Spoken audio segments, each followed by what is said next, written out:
Your flesh will feel uncomfortable sometimes. Yeah. Right. Listen, one of the things that rest has been perverted in grace circles because we think rest is inactivity. Right. Or speaks of what you're doing. No, it speaks of the heart behind what you're doing is. And most of the time we're feeling stress isn't because we shouldn't be doing what we're doing or we need to now stop doing what we're doing. It's that we're doing things from the foundation of trying to be justified by what we're doing. Yes. We may actually be doing something we have a desire to do, but if self-justification's gotten mixed in with our passion, then we'll actually feel stressed out doing the thing we're passionate about. Now, rest wouldn't be to stop doing the thing that you have a desire in your heart to do. Right? Right. And I think a lot of times we miss this, but one of the most powerful things God has done for me is He's removed, and we were talking about this earlier, I used to judge the desire in my heart and how it was going. Whether it was good or evil.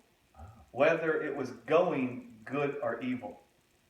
Now that would bring great uncomfortableness and a feeling of lack of rest. What God's done for me is, it's like He stripped away the judgment of what I'm doing. Where I'm living out the desires in my heart from the foundation of innocence, where I'm not judging how I think it's going at all anymore. And so God wants to come and pluck the judgment you make about the desire you have in your heart out of the way. To where you're now just pursuing the desire in your heart from a foundation of innocence, where you could neither conclude it's good or evil what happens. You're just pursuing the desire in your heart. Because if you have this heavy judgment of good or evil attached to the desire in your heart, that could bring so much stress and pain that you'll feel like, I don't want to do anything. And the stress and pain can be so uncomfortable, you'll just sit on your couch every day and do nothing. Listen, that ain't rest.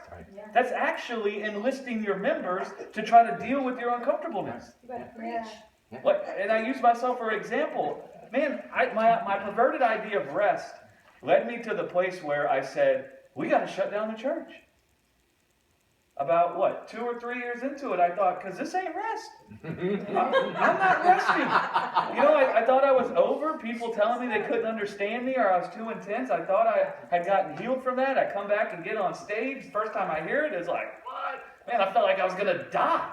I felt like I had to go hide in the corner. Well, I put up with that for like a year, and as it kept building inside of me, and it didn't go, my conclusion or my belief about rest told me, well, Greg, you're not in rest.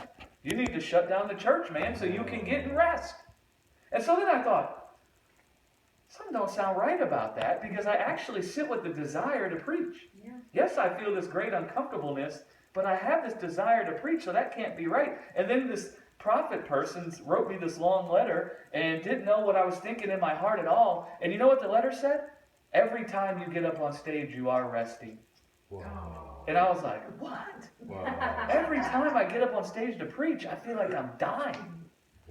I feel like I can see all the fingers pointing at me, telling me I'm too intense and telling me they can't understand. Every time I get up on stage, I feel like I'm naked and there's no tree to hide behind and no fig leaf that I can grab to cover myself. How can that be that I'm resting? And he said, exactly. Right. Because every time you get up on stage, you're resting in me to deliver you from that pain instead of you trying to deliver yourself from the pain. Right? And so if I would have shut down the church to bring myself comfort, that would have been me enlisting my members. Right? But every time I went up and got up there, it was like I was being crucified with Christ to the word in the world about my life that said I was too intense.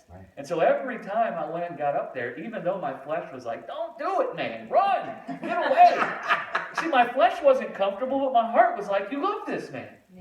And so every time I got up there, it's like my flesh died. Every time I got up there, it was like I was dying to the word that I was too intense.